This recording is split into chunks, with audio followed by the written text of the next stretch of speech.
नमस्ते everybody, spiritual success channel में आप सभी लोगों का बहुत बहुत स्वागत करते हैं। और आज हम लोग बहुत इम्पॉर्टेंट टॉपिक के बारे में बात करने जा रहे हैं जिसे बोला जाता है यंत्र। आपने बहुत बार यंत्रास के बारे में सुना होगा, खासकर श्री यंत्र के बारे में सुना होगा। ऐसा कहते हैं कि ये माँ लक्ष्मी का तांत्रिक स्वरूप है जिससे काफ़ी ज़्यादा धन, वैभव और पैसा आता है। और कई लोग इसे बाज़ार से ख़रीद लेते हैं, इसकी फ़ोटो फ्रेम करवा के लगा लेते हैं और बस इसको पूजा करते रहते हैं और पूजा करते रहते हैं इसी आशा में कि ये यंत्र काम करेगा और हमें धन लाभ देगा। लेकिन क्या यंत्र सही में ऐसा काम करते हैं? और ऐसा काम करते हैं तो इसके पीछे क्या लॉजिक्स हैं? तो आज हम लोग बहुत डिटेल में इसके बारे में चर्चा करेंगे। देखिए डियर, आप सभी लोग पहले तो ये समझ लीजिए कि आवाज़, जो भी इंफॉर्मेशन, जो भी ऊर्जा है, ठीक है ऊर्जा किसी भी एक फॉर्म से दूसरे फॉर्म में कन्वर्ट की जाती है। ये हमारी सभ्यता बहुत पहले से जान चुकी थी। इंडिया में बहुत से ऐसे प्रूफ्स के आपके सामने लाइव एग्जाम्पल्स हैं जिसमें कन्वर्जन ऑफ साउंड, जो भी उनके पास अवेलेबल था, उसके अंदर उतनी वो महानता हासिल कर चुके थे कि उनको पता था कि कौन सी ऊर्जा किस चीज़ में परिवर्तित होती है। तो आपने देखा होगा, आप अगर आपने ऑनलाइन गूगल कर सकते हैं, ये यूट्यूब पे आप देख सकते हैं, एक मेटालिक प्लेट होती है। जब उस पर एक पर्टिकुलर साइन फ्रीक्वेंसी डाली जाती है और उस पर नमक या फिर थोड़ी सैंड डाली जाती है तो उस साउंड फ्रीक्वेंसी के बदले में ज्योमेट्रिक पैटर्न्स उस प्लेट के ऊपर देने लगता है। ये एक साइंटिफिक एक्सपेरिमेंट है जो कि निकोल टेस्ला भी एग्री करते थे कि every sound frequency have a particular pattern और ज्योमेट्री, ठीक है। और ये तो बाद में आए, हमारे यहाँ पे तो कई सदियों सालों पुराना यंत्रास चल रहे थे। अब यंत्रास का क्या लेना देना है?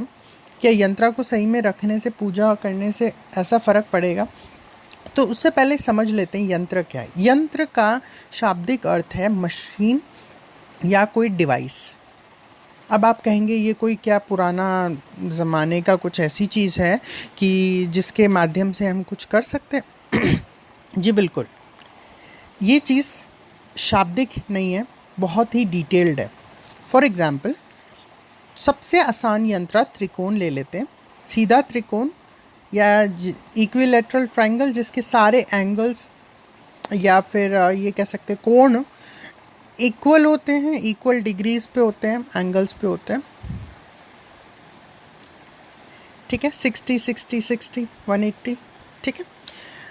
अब आप ये समझ लीजिए सबसे आसान जो यंत्र होता है वो होता है त्रिकोण यंत्र, जिसे हम शिव और शक्ति के नाम से, उल्टा कर दो तो हम उसे शक्ति के नाम से जानते हैं।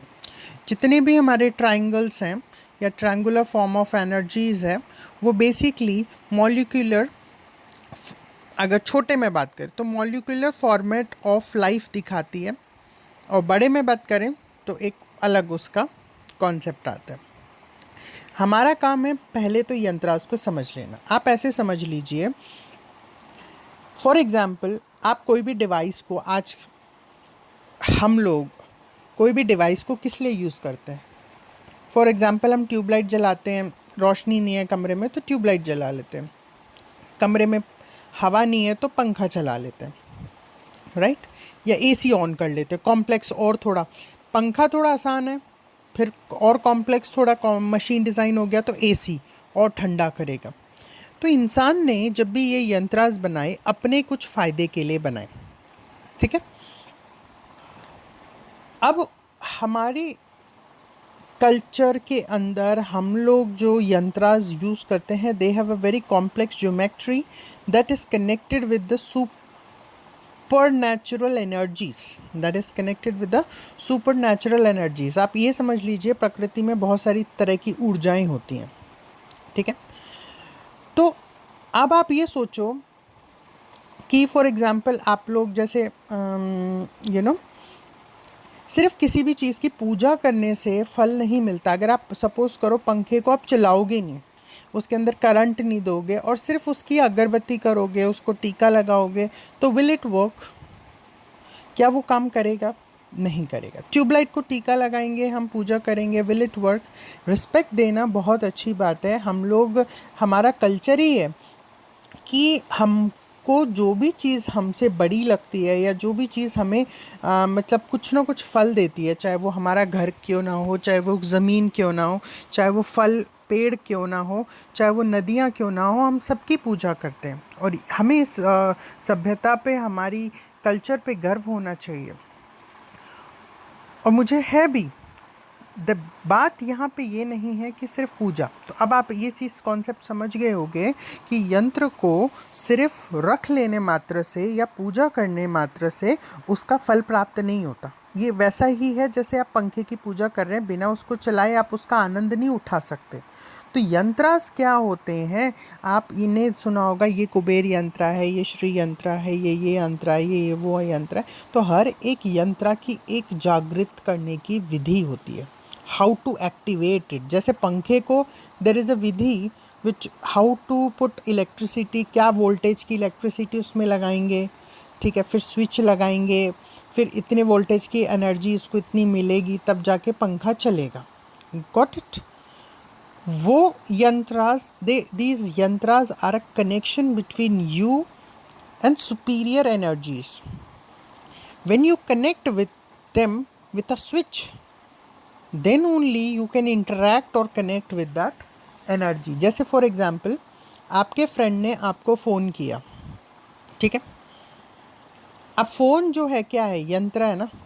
अब इसमें सिम कार्ड नहीं डालोगे और आप इसको सिर्फ टीका लगाओ।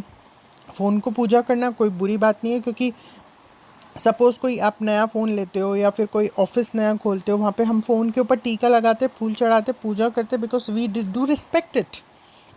बट आप उसको अगर सिम कार्ड नहीं डालोगे, उसे फ़ोन में चार्ज नहीं करोगे, और फिर भी आप उससे फ़ोन उठा के सिर्फ कान पे लगाने से तो फ़ोन नहीं हो जाएगा। There is a certain procedure of like putting a SIM card, getting registered, and then you need to charge it, and then you need to call him. Okay? When your friend were trying to call you, the energy of his voice get converted by his phone to the signals. Then that signal sends by him, वो signal tower पे जाता है, वो tower से वापस वो signal आपके phone में आता है, वो आपके फ़ोन में वो सिग्नल आके वापस वो कन्वर्ट होके और आपको सुनाई देता है। तो इसके अंदर जो जितने ज्योमेट्रिक पैटर्न्स हैं, ठीक है, वो चेंज हुए। क्या हुए? चेंज हुए। अगर सिग्नल में कन्वर्ट नहीं किया जाता, सपोज़ आपके फ्रेंड ने आपको फ़ोन तो किया और उसने आवाज़ में बोला हेलो, लेकिन अगर वो सिग्नल बड़ी ऊर्जा में कन्वर्ट नहीं किया जाता तो वो इतनी दूर का सफ़र हवा में तय नहीं कर पाता, है ना।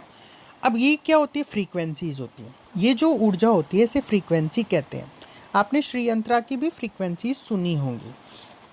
हमारी सृष्टि में जितनी भी ऊर्जाएं, फ्रीक्वेंसीज़ हैं, हर किसी का कुछ ना कुछ, कोई ना कोई पैटर्न ज़रूर होता है।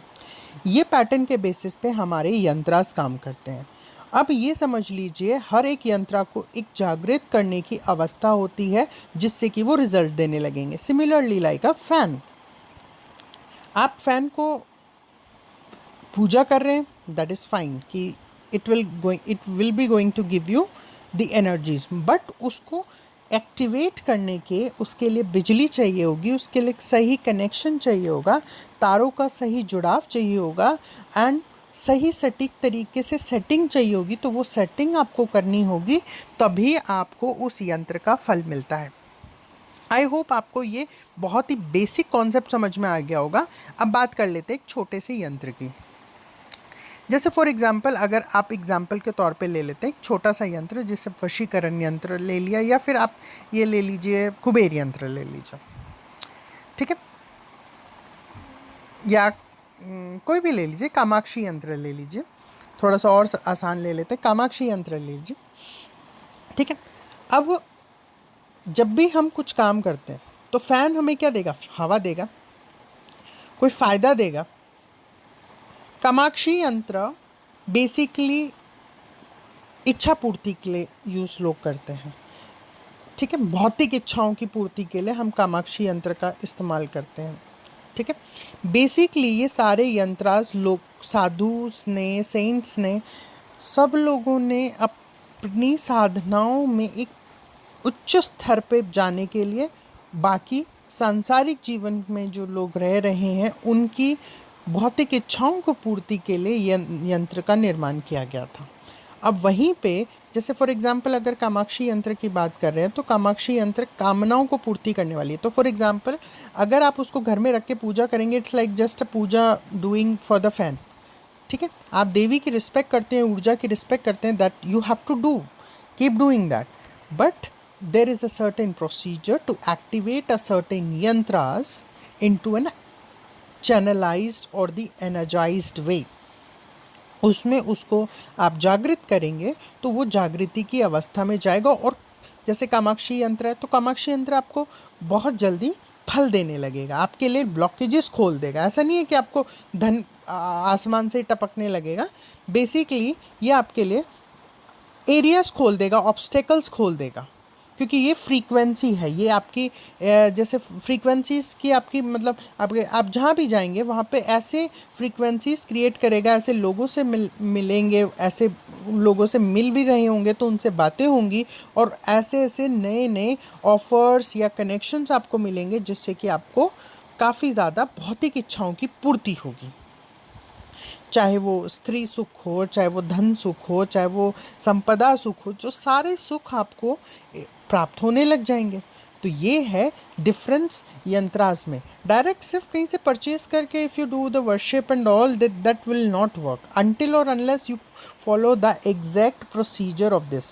सो ऑन इसके ऊपर मेरी एक वर्कशॉप आ रही है, रिसेंट वर्कशॉप, तो अगर आप चाहें तो आप उसके को ज्वाइन कर सकते हैं। उसके अंदर हम कुछ महत्वपूर्ण यंत्रों को जागृत करना और उसको एक्टिवेट करके कैसे रखना है और किस किस क्षण में इनको सक्रिय किया जा सकता है और इनके क्या महत्व है वो सब हम जानेंगे। तो अगर आप ये करना चाहते हैं मुझे ईमेल ज़रूर करें, मेरा ईमेल एड्रेस है, या फिर मेरे नीचे दी गई इंस्टा आईडी को भी कनेक्ट कर सकते हैं और आप मुझे ईमेल भी कर सकते हैं। Thank you so much.